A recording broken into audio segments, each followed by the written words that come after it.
साथियों, स्वागत है आप सभी का अनअकैडमी पर। मैं हूं अंकित अवस्थी। कैसे हैं आप? मेरे आने से पहले लग रहा है कि लोग भूले बिछड़े अपने मित्रों को खोज रहे हैं। कोई कहीं से है, कोई कहीं से है। जैसा हम आपको बता रहे थे, तो कल हमने बहुत अच्छे से एक बात सीखी, और वो बात ये थी कि हम लोगों ने अल्टीमेटली आर्टिकल नंबर 14 के साथ साथ एक परिभाषा सीखी, और वो परिभाषा थी कि स्टेट आफ्टर ऑल होता क्या है। हमने ये सीखा कि स्टेट वो है जो कि सरकारी फंडेड है। अब वो चाहे जो भी हो, हमने अल्टीमेटली कल इस शब्द का मायना समझ लिया था। ठीक है, चलिए आगे बढ़ते हैं मेरे प्यारे साथियों। अब हम अपने अगले पड़ाव की तरफ, और अगले पड़ाव में अब हम पहुंचते हैं आर्टिकल नंबर 15 को। आर्टिकल नंबर 15 पर हम पहुंच रहे हैं, और आर्टिकल नंबर 15 को समझने से पहले मैं आपको कुछ बातें और बताना चाहूंगा। उन्हें आप पैरेलली समझते चलें तो बेहतर रहेगा, और वो ये है, एक मिनट,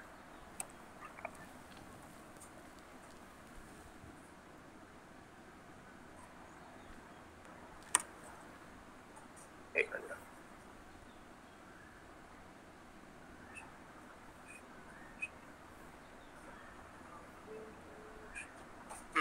है मेरे प्यारे साथियों। हम आर्टिकल नंबर 15 में एक लाइन पढ़ रहे हैं, नॉन डिस्क्रिमिनेशन, यानी कि नकारात्मक सेंस में ये लाइन बोली गई है कि कोई किसी को भी, अभी 13 पर आएंगे, रुक जाइए, 13 सबसे एंड में पढ़ेंगे, क्योंकि 13 जो है, अरे भैया वो रहा नहीं है, वो चला के छोड़ा गया है।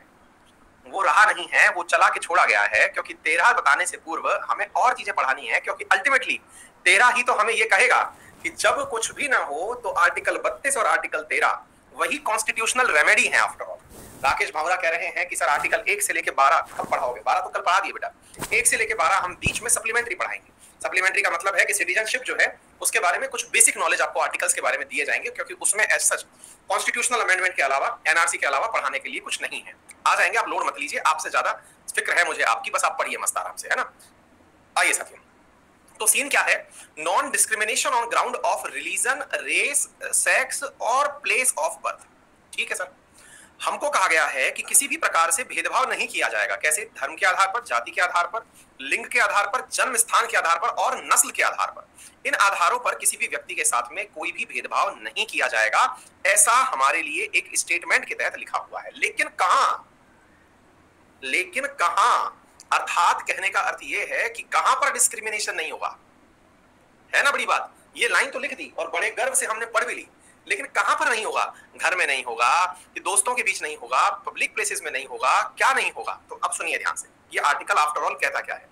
The state shall not discriminate against any citizen on ground only of, ये जो 5 हमने बताए हैं, और यहां पर लिखा हुआ है कि no citizen shall on ground only of religion, race, caste, sex, place of birth, any of them be subjected to any disability, liability, restriction और कंडीशन विद रिगार्ड टू। अब ये विद रिगार्ड टू करके 2 बिंदु लिखे हुए हैं, जो अक्सर आप लोगों को नहीं पढ़ाए जाते, आपको नहीं बताए जाते, लेकिन मैं यहां पर बता रहा हूं।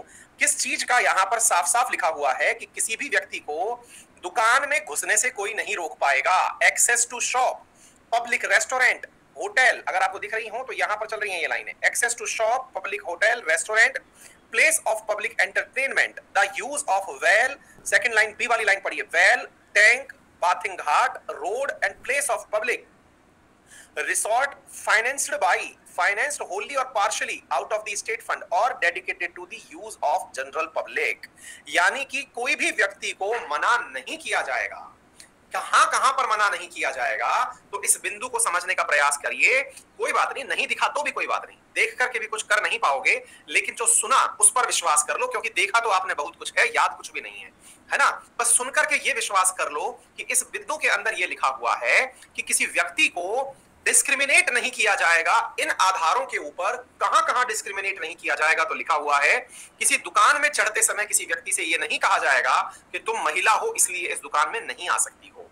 किसी पब्लिक रेस्टोरेंट में, जहां पर दुनिया भोजन करने, खाना खाने जाती है, और वहां पर किसी निम्न जाति के वर्ग को आप ये कह दिए कि नहीं, तुम्हारा प्रवेश यहां पर मान्य नहीं है।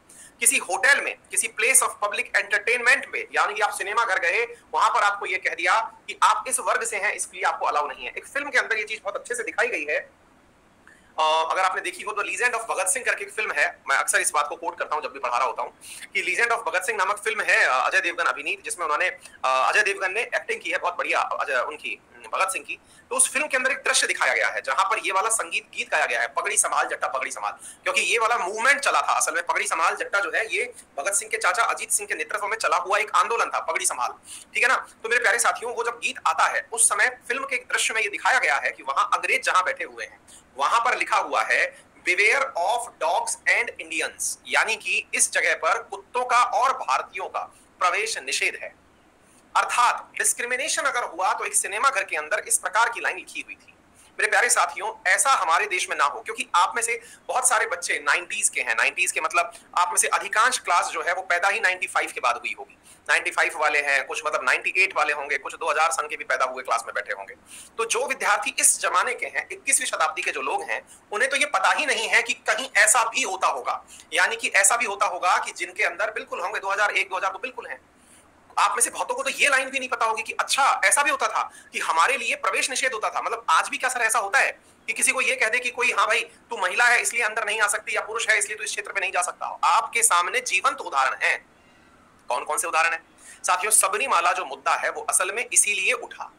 क्यों उठा? क्योंकि आर्टिकल 15 के अंदर मेरे प्यारे साथियों ये लाइन मेंशन की हुई है कि किसी भी पब्लिक प्लेस पर जहां पर लोग जाते हो वहां पर किसी को भी जाने से रोका नहीं जा सकता। On the basis of race, caste, sex, creed, इनके आधार पर आप उनको डिस्टिंग्विश नहीं कर सकते, चाहे फिर सबरीमाला टेंपल हो या फिर हाजी अली दरगाह। मतलब आपको अगर जाना है तो ये कहकर आपको नहीं रोका जा सकता कि आप महिला हैं इसलिए आपका प्रवेश निषेध है, क्योंकि वहां सब जाते हैं इसलिए महिलाएं भी जाएंगी। और ये सवाल सबसे बड़ा फंस गया। फिर आप पूछेंगे तो फिर सर जाने क्यों नहीं दिया? अगर अच्छा आप एक बात बताइए, मुझे आर्टिकल 15 में ये साफ लिखा हुआ है कि पब्लिक प्लेस पर अगर कोई आपको जाने से रोके तो मैं क्या कर सकता हूं? इतना तो अब आपको समझ में आ चुका है। बताइए मैं क्या कर सकता हूं यदि कोई भी व्यक्ति मुझे पब्लिक प्लेस में जाने से रोके तो मैं क्या कर सकता हूं? बताएं बेटा।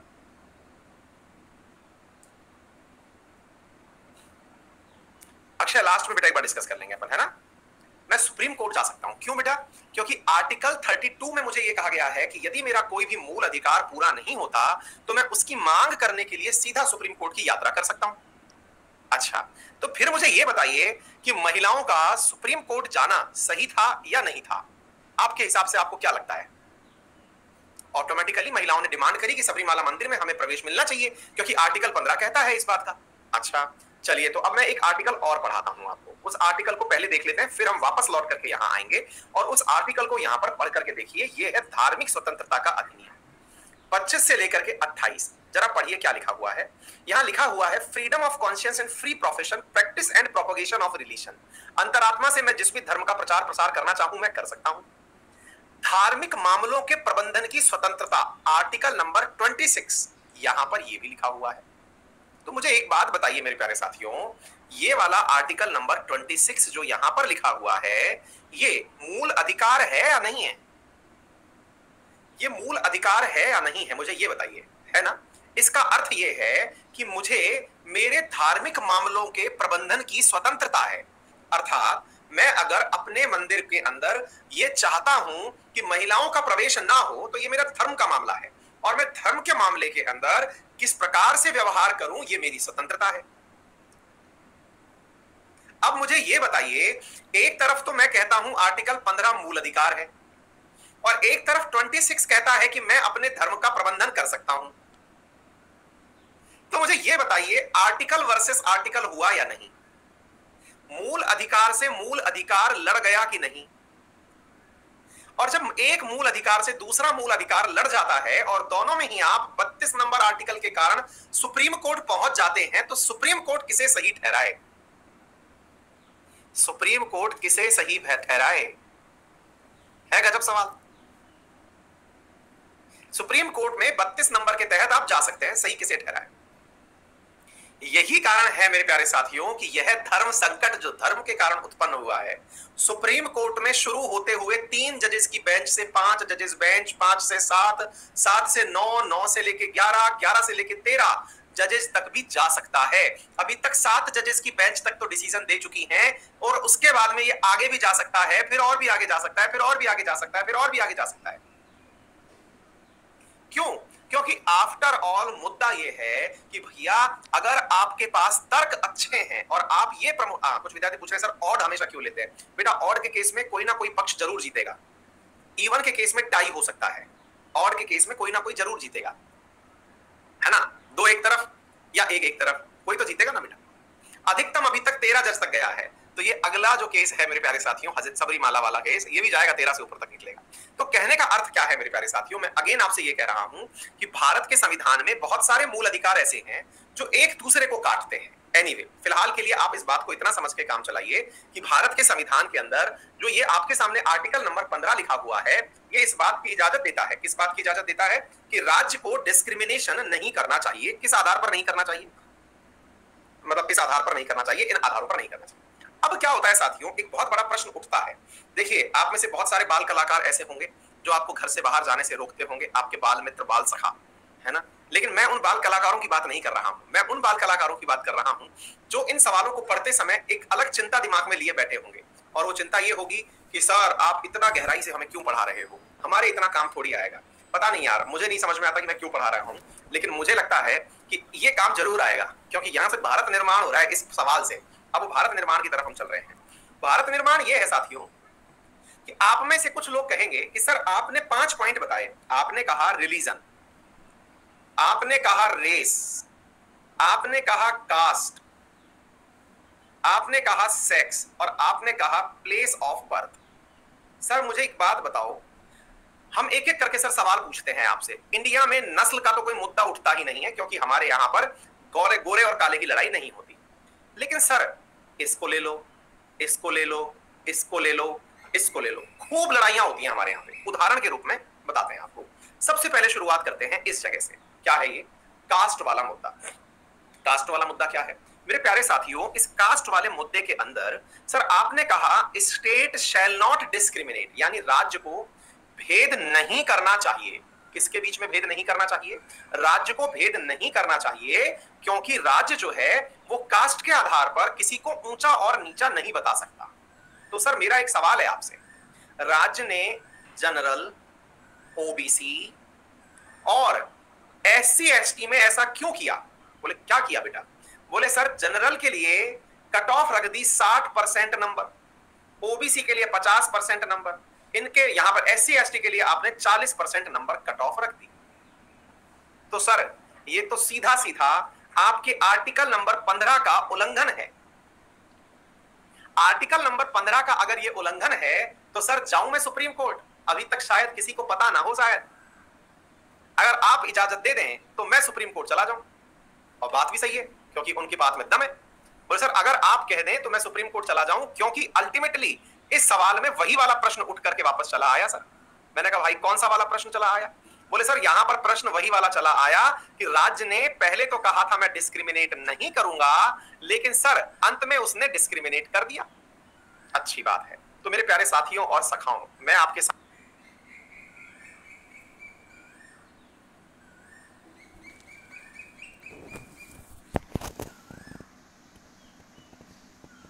डिस्क्रिमिनेट कर दिया। सर वहां पर स्टेट ने डिस्क्रिमिनेट कर दिया। क्या आपको यह सवाल समझ में आ रहा है? पहले ये बताइए, तब मैं आगे बढ़ूंगा। क्या आपको मेरा पॉइंट समझ में आ रहा है? हम सब करिए कि आपने पहले कहा कि राज्य को डिस्क्रिमिनेशन नहीं करना चाहिए, विभेदित नहीं करना चाहिए, लेकिन सर राज्य तो कर दिया। तो सर पहले तो मुझे आप इस लाइन का आंसर दो कि राज्य ने अगर ऐसा किया तो ये गलत है कि सही है? मैंने कहा टेक्निकली तो आपकी बात सुन के तो लग रहा है कि गलत है। अच्छा, अगर ये गलत है तो सर मैं पहले आपको एक चीज यहां पर पॉइंट के हिसाब से पढ़ के सुना देता हूं, ताकि आपको आर्टिकल 15 प्रॉपर तरीके से समझ में आ जाए। अब आपको मैं केवल इसलिए दिखा रहा हूं, आप कहेंगे सर आप हमको ये वाले आर्टिकल क्यों नहीं दे देते सीधे सीधे? बेटा इसलिए नहीं दे देते क्योंकि ये आपके काम के नहीं है। आप जब यूपीएससी वगैरह की तैयारी करोगे ना, तब भले ही काम के हों, लेकिन ये आपके फिलहाल काम के नहीं है। लेकिन मैं फिर भी आपको इसलिए दिखा दे रहा हूं ताकि आपको ये लगे कि हाँ इस पुस्तक में ऐसे आर्टिकल लिखे हुए हैं। एक 5 नंबर बिंदु दिख रहा होगा, दिख रहा है? 5 नंबर पॉइंट दिख रहा है ना? अब मैं इसको पढ़ के सुना दे रहा हूं, मैं पढ़ के सुना दे रहा हूं, आप विश्वास करिए कि कुछ लिखा हुआ है। इसमें लिखा हुआ है, नथिंग इन दिस आर्टिकल और in sub clause G of clause 1 of article 19 shall prevent the state from making any special provision by law for the advancement of any socially and educationally backward class of citizen or the scheduled caste or scheduled tribe in so far as such special provision related to their admission to educational institute including private educational institute whether aided or unaided by the state other than the minority educational institute referred to clause 1 of article 30। बोले ऊपर से निकल गया sir. मैं आपको केवल ये line इसलिए पढ़ के सुनाया ताकि आप लोग इस बात से ये समझ लें कि ऐसा कुछ लिखा है, गड़बड़ सड़बड़ कुछ लिखा है। समझाने के लिए तो मैं बैठा हूं।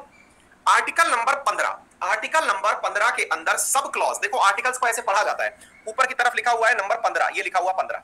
अब 15 के नीचे देखो, यहां पर 1, यहां पर 2, 3, 4 और फिर 5 दिखा होगा नंबर में, देखो यहां पर 5 नंबर दिख रहा होगा, ठीक है। इसको पढ़ा जाता है article number 15 sub clause 5। Sub clause 5 में लिखता है कि कोई भी आर्टिकल या फिर 15 नंबर आर्टिकल में लिखा हुआ कोई भी पॉइंट राज्य को एजुकेशनली और सोशली बैकवर्ड क्लास, साथ में एससी और एसटी के लिए एजुकेशनल इंस्टीट्यूट में यानी कि कॉलेज में एडमिशन की प्राथमिकता के लिए प्रावधान बनाने से नहीं रोक सकता।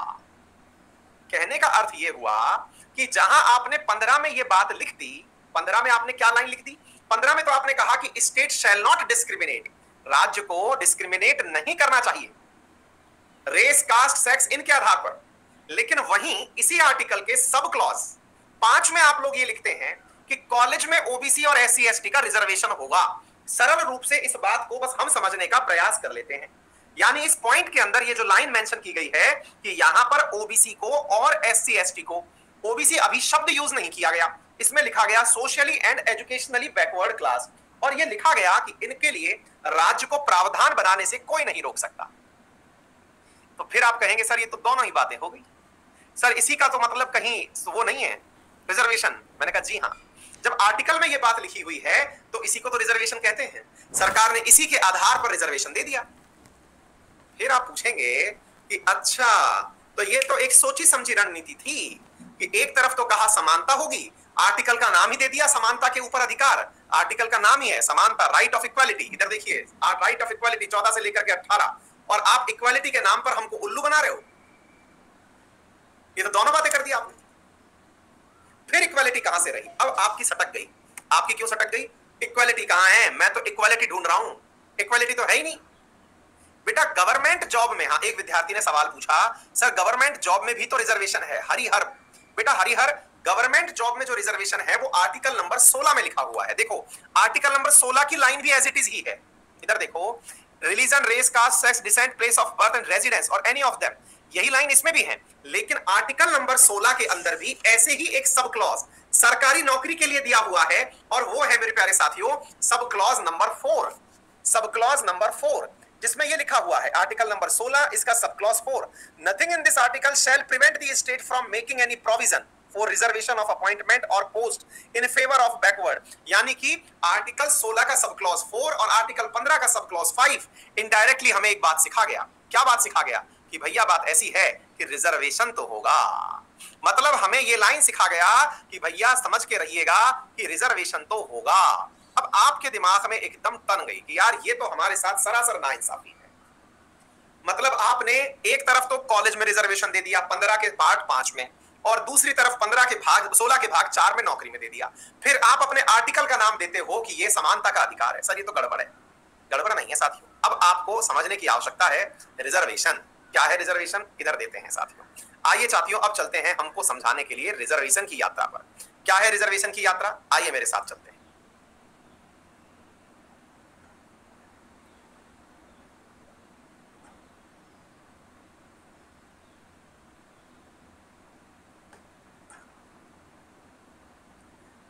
आपके सामने एक फोटो शेयर की गई है। अब इस फोटो को देखते हैं। इस फोटो को देख करके आपको सवाल समझ में आ जाएगा कि आफ्टर ऑल समानता का मतलब क्या है। कोई दिक्कत नहीं है, जितने भी लोग नाइंसाफी नाइंसाफी कह रहे हैं उन सबको यह क्लियर हो जाएगा कि नाइंसाफी है कि नहीं है। यह फोटो विशेष रूप से आपके लिए लाई गई है, विशेष रूप से आपके लिए डिजाइन करवाई गई है, क्योंकि मुझे रिजर्वेशन समझाने के लिए अक्सर इस फोटो का उपयोग लेना पड़ता था। मैं बोलता था, हाथ से बनाता था। इस बार हमारी टीम ने आपके लिए बना के दी है ये फोटो। ये अपने आप में बहुत कुछ समझाएगी। इस फोटो को जो समझ गया उसको पूरा की पूरा समझ में आ गया कि क्या है रिजर्वेशन।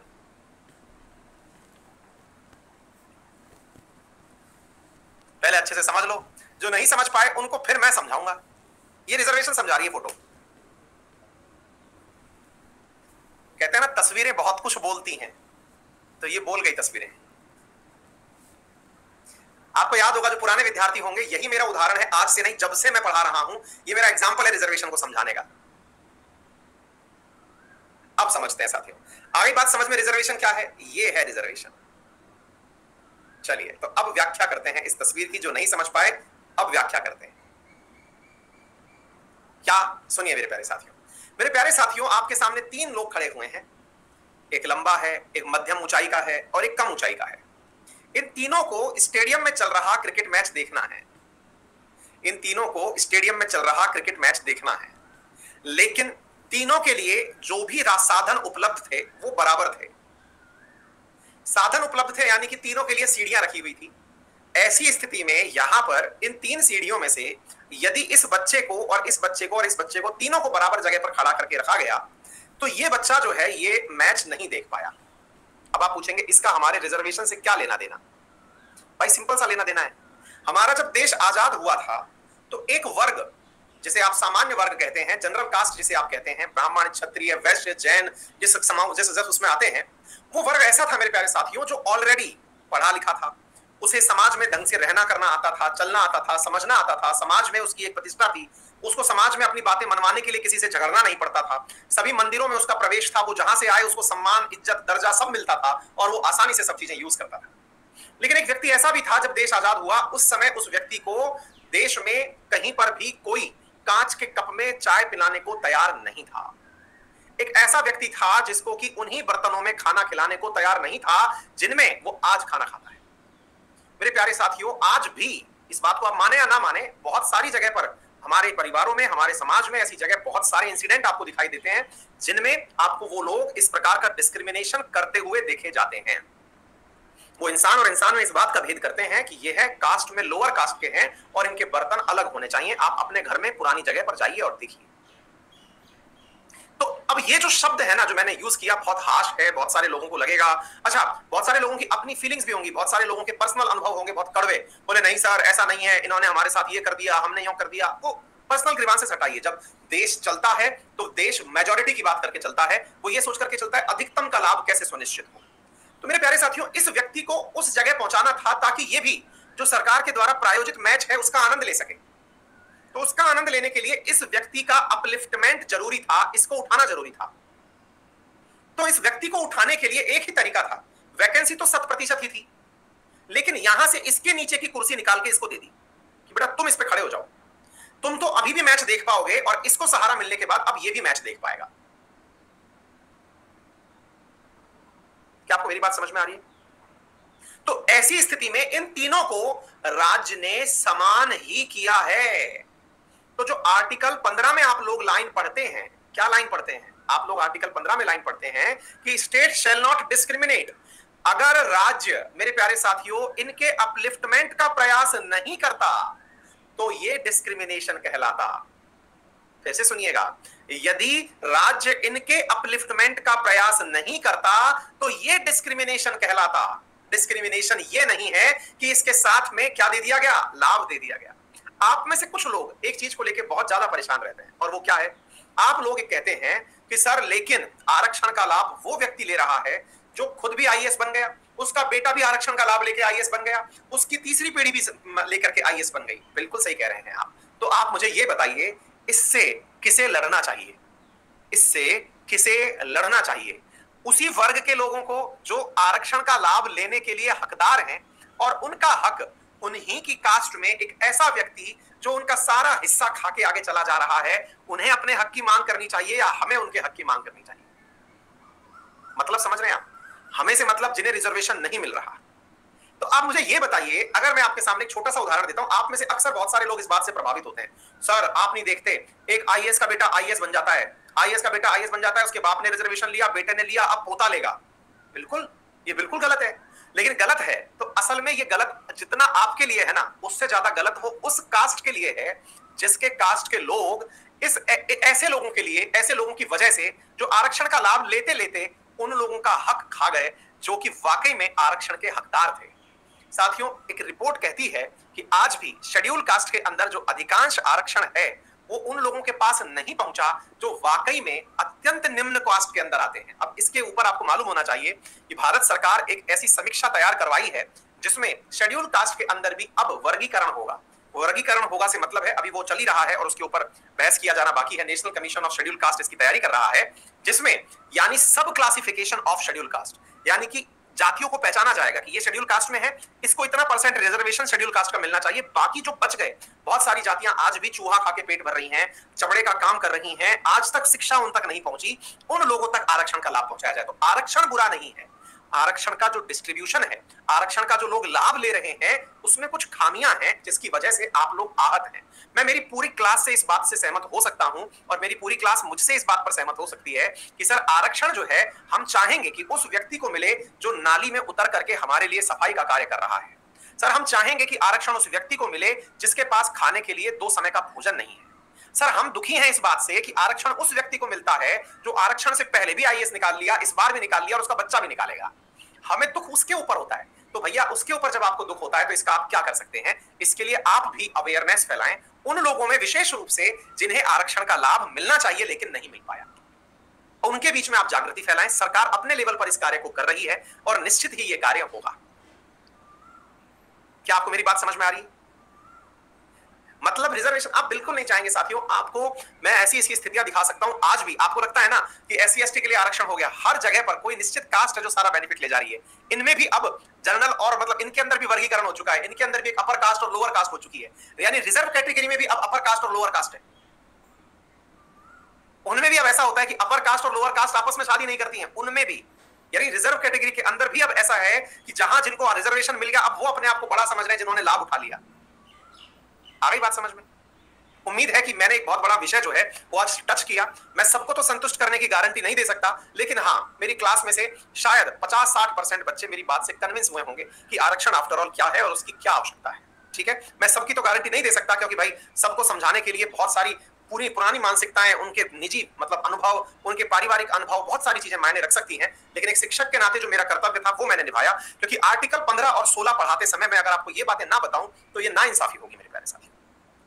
ठीक है, मतलब मैं आपको ये दोनों बातें ना समझाऊं तो ये प्रॉपर नाइंसाफी होगी। आरक्षण निकलता ही यहीं से है। हाँ जी, ऐसे ही आर्टिकल 15 के अंदर सब क्लॉज 6 और 16 के अंदर सब क्लॉज 6 जोड़ा गया संविधान संशोधन अधिनियम 103 के तहत। 103 के तहत मेरे प्यारे साथियों एक आरक्षण का बिंदु जोड़ा गया जिसमें कि जनरल कास्ट के अंदर जो इकोनॉमिकली वीकर सेक्शन है उसको 10% आरक्षण देने के लिए आर्टिकल नंबर 15 के अंदर सब क्लॉज 6 और 16 के अंदर सब क्लॉज 6 जोड़ा गया इकोनॉमिकल वीकर सेक्शन के लिए। और इसकी मांग भी लंबे समय से उठ रही थी। आरक्षण के अंदर जो सबसे ज्यादा डिस्क्रिपेंसी है वो 2 बातों को लेकर के है। पहली मांग इस बात को लेकर के कि जनरल में भी तो सर ऐसे बहुत सारे लोग हैं जिन्हें 2 वक्त का भोजन नहीं है, जिनके पास घर का मकान नहीं है, खाने के लिए खेत नहीं है, कैसे वो गुजारा करेंगे? क्या उनका उस कास्ट में पैदा होना गुनाह है या फिर उन्हें वापस से पहले नीचे मिट्टी में गाड़ोगे फिर निकालोगे? तो उससे बचाने के लिए सरकार ने एक ऐसा आरक्षण दिया जिसे इकोनॉमिकल वीकर सेक्शन के लिए यानी ईडब्ल्यूएस कहा गया, और उसमें 10% आरक्षण जनरल कास्ट के उन लोगों के लिए दिया गया जो वाकई में नीडी है, जिनको वाकई में जरूरत है।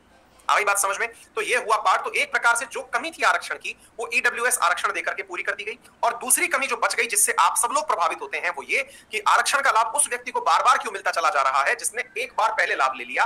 तो इसके लिए सरकार मेरे प्यारे साथियों अभी वर्तमान में प्रोसेस में है ये पूरा पार्ट, और होपफुली जब अगले टाइम 2024 के इलेक्शन में उतरेगी सरकार तो उससे पहले यह बिल पास करवा के जाएगी जिसमें यह होगा कि जो है कास्ट जो है उनका सब क्लासिफिकेशन कर दिया जाएगा हर जाति में, और ये बताया जाएगा कि इस जाति के लिए इतना % रिजर्वेशन रखा जाएगा।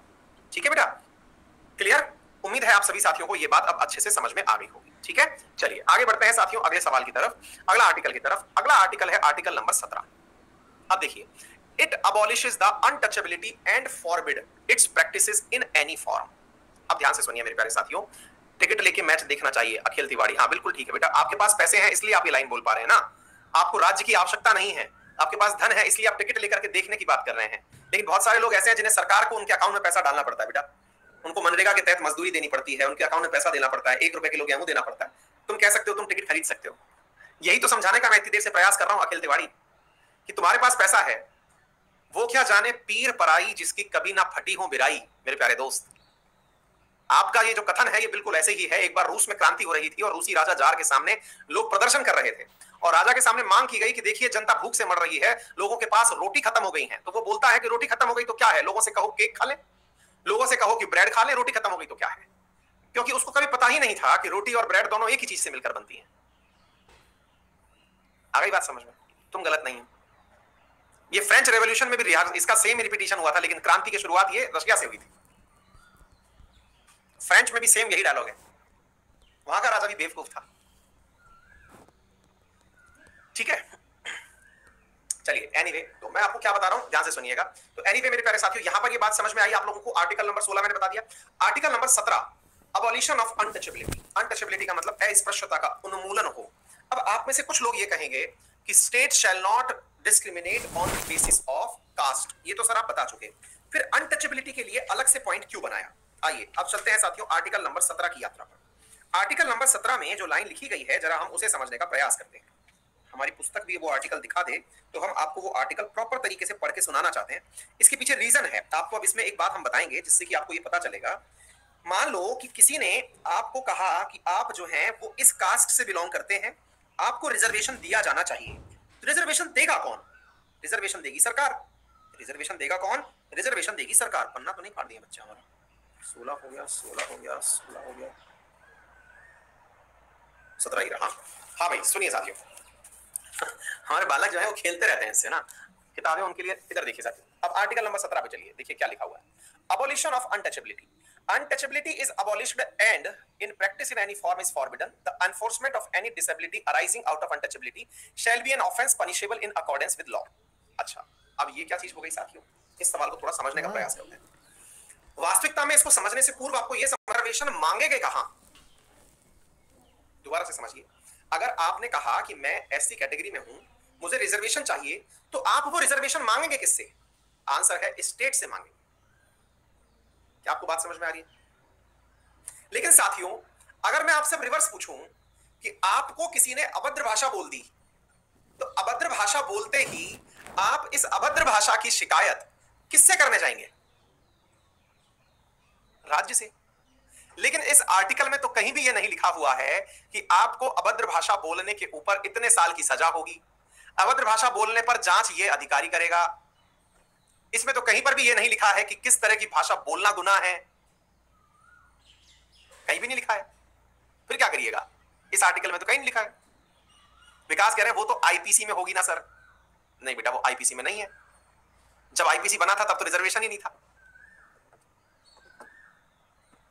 जब आईपीसी बनी थी तब तो उसमें भी नहीं था, बेयर एक्ट में भी नहीं है। इसके लिए अलग से एट्रोसिटी कानून जो ये आप पढ़ रहे हैं, इसके अंतर्गत मेरे प्यारे साथियों एक सिविल एक्ट बना, अलग से कानून बना, ठीक है। और उसके अंदर एससी एसटी एक्ट जिसे आप कहते हैं, और उस कानून को अमली जामा इसी आर्टिकल को दम देने के लिए पहनाया गया। मतलब क्या हुआ? मतलब यह हुआ आर्टिकल 17 को ताकत देने के लिए एक कानून बनाया गया ताकि यह आर्टिकल अप्लाई किया जा सके। यह आर्टिकल खुद से एप्लीकेबल नहीं है। अब मैंने ये लाइन यहां लिख दी, क्या इस लाइन के दम पर आप सुप्रीम कोर्ट चले जाओगे क्या? आपको तो पता ही नहीं आपका राइट क्या है, किस चीज के ऊपर बोलने पर आप शिकायत करने जाओगे? आईपीसी मतलब इंडियन पीनल कोड बेटा, जिसके आधार पर चोरी करने वाले को, मर्डर करने वाले को सजा का प्रावधान है। इसमें तो कहीं कुछ नहीं लिखा हुआ है। आपको पता होना चाहिए ना, प्रोटेक्शन ऑफ सिविल राइट्स जो है वो पता होने चाहिए आपको कि मेरे अधिकार क्या है, एससी एसटी के खिलाफ बोलने की सजा क्या है। तो इसको कानून देने के लिए, यानी इस शब्द को, इस आर्टिकल को मान्यता देने के लिए एक कानून बनाया गया, यानी कि ये सेल्फ इंप्लीमेंटेबल नहीं है। वेयर एज आर्टिकल 15 और 16 ऐसे हैं जिन्हें केवल इस संविधान में लिख दिया जाए तो ये ऑटोमेटिक अप्लाई हो जाते हैं। शुभम शेखावत लिख रहे हैं, सर आप सच में औसम हैं। बेटा मैं औसम नहीं हूं, ये हमारा संविधान इतना खूबसूरत है कि इसकी जो व्याख्या करता है वो शाबाशी पाता है। ये मैं नहीं हूं, ये अपने संविधान की खूबसूरती है, मैं तो केवल व्याख्याकार हूं इसका। अगर अपने संविधान में इतनी खूबसूरती ना होती तो मैं आपकी तरफ से इतनी सारी मतलब खुश, आपके चेहरे की रौनक, आपकी जो प्रशंसा है वो प्राप्त ही नहीं कर पाता। ये मैं नहीं, ये हमारा संविधान है इतना खूबसूरत। व्याख्या इसकी हो रही है, मेरी नहीं हो रही है। मैं तो व्याख्याकार हूं, एक शिक्षक हूं। समझ रहे हैं? आप सोच के देखिए हमारा संविधान कितना प्यारा बनाया हुआ है। आ गई बात समझ में? इसलिए जो लोग थोड़ा भी पढ़ लिख जाते हैं उनकी रामायण, गीता, बाइबल कॉन्स्टिट्यूशन होती है।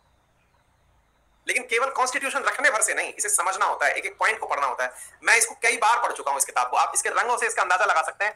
हर आर्टिकल्स को बहुत गहराई में पढ़ चुका हूं। आप लोग जिस तरह से मतलब माइथोलॉजिकल चीजें पढ़ते होंगे, मैं इस किताब को कई बार पढ़ चुका हूं। मुझे इसमें फील आता है, मतलब इसको देखकर ऐसा लगता है, ये जिस दिन मैं आपको ये क्लास पढ़ा रहा होता हूं, मतलब इंडियन पॉलिटी जिस दिन मैं डिस्कस कर रहा होता हूं, उस समय तो ऐसा लगता है कि बस चर्चा चले तो इस पे चले, किक मिलता है। आ गई बात समझ में? अच्छा, तो अब क्या हुआ, यहां तक आर्टिकल 17 समझ में आ गया। अब आर्टिकल 17 के अंदर मतलब इसको अप्लाई करने के लिए आपको ये करना होगा। आर्टिकल 18 की बात करते हैं, तो ये तो बहुत सिंपल सा था, बात समझ में आ गई। आर्टिकल 18 आपको टिप्स पे याद हो जाएंगे सारे आर्टिकल। देखिए 14 आपके दिमाग में आ चुका है, 15 आ चुका है, 16 आ चुका है, 17 आ चुका है, 18, एक एक आर्टिकल आपको ऐसे जम जाएगा, आपको लगेगा कि कोई कहीं से भी आर्टिकल पूछे आप उस पर बोलने की स्थिति में होंगे। आपके पास हर जगह कहने के लिए कोई कहानी होगी, आप गलत करेंगे ही नहीं। अच्छा, अब सुनते हैं इसके अंदर क्या है। आर्टिकल 18 क्या कहता है साथियों।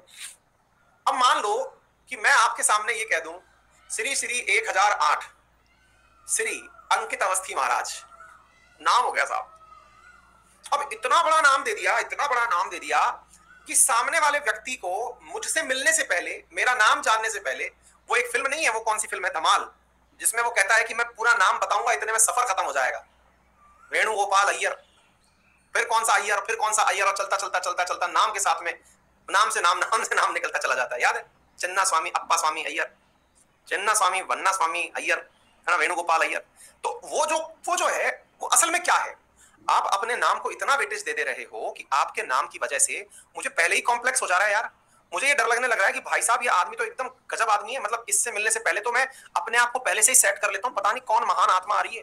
मैं इंसान से मिला नहीं, उसके नाम से मिलते ही मेरी हालत खराब हो गई। श्री श्री 1008 95 हजार 2 लाख साल पुराने साहब आ रहे हैं, दिमाग खराब हो जाएगा ना यार, आपका तो दिमाग ही परेशान हो जाएगा यार। भाई साहब मैं समानता की बात सोच रहा था कि मेरे देश में समानता होगी, हर आदमी अपने अपने टाइटल लिए घूम रहा है, नाम से मतलब आदमी के आने से पहले टाइटल झूलते झूलते आ रहे हैं उसके सामने, देख रहा है भाई साहब एक हाथ पे उसके ये नाम लिखे हैं, एक हाथ पे उसके ये नाम लिखे हैं, मैं तो घबरा जाऊंगा सर।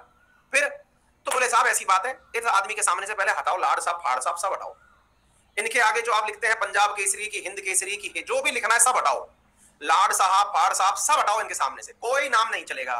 कम से कम इनके नाम के आगे कोई चीज नहीं होगी तो पहले सिमिलर ग्राउंड पे बैठ करके तो चर्चा होगी, यानी नो टाइटल्स। क्या आपको मेरी बात समझ में आ गई?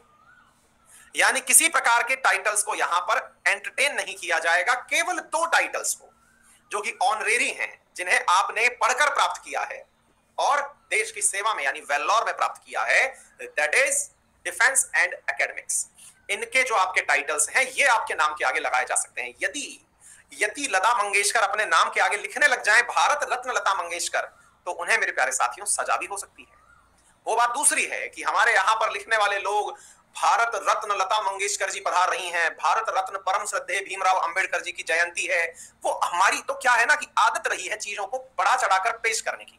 हमारा देश जो है वो मतलब प्रशंसाओं का देश रहा है, मतलब हल्के फुल्के में लेते ही नहीं है। पद्मश्री पद्म विभूषण पद्म भूषण पधाने सिंह पधार रहे हैं। हमारे यहाँ केवल दो चीजें अलाउड है। यदि आप आर्मी में हैं, आपने लिखा लेफ्टिनेंट फलाना सिंह, कैप्टन फलाना सिंह, मेजर दिमकना सिंह, बस इतना नाम। पढ़ाई से आपने इंजीनियर या डॉक्टर या प्रोफेसर जो पद प्राप्त किया है, डॉक्टर साहब डॉक्टर फलाना सिंह, डॉक्टर दिमकना सिंह, बस। आदित्य पूछ रहे हैं श्री क्यों लगाते हैं? मत लगाओ बेटा, श्री को काउंट किया नहीं जाता है आपके नाम के अंदर। क्या आपको मेरी बात समझ में आ गई? तो उम्मीद है आपकी आज की यात्रा जिसमें आपने समानता प्राप्त करी, डेफिनेटली आपको बहुत कुछ सिखा के गई होगी। कल हम आपको लाएंगे स्वतंत्रता, तो बाबा लाएंगे क्रांति, कल मिलेगी स्वतंत्रता।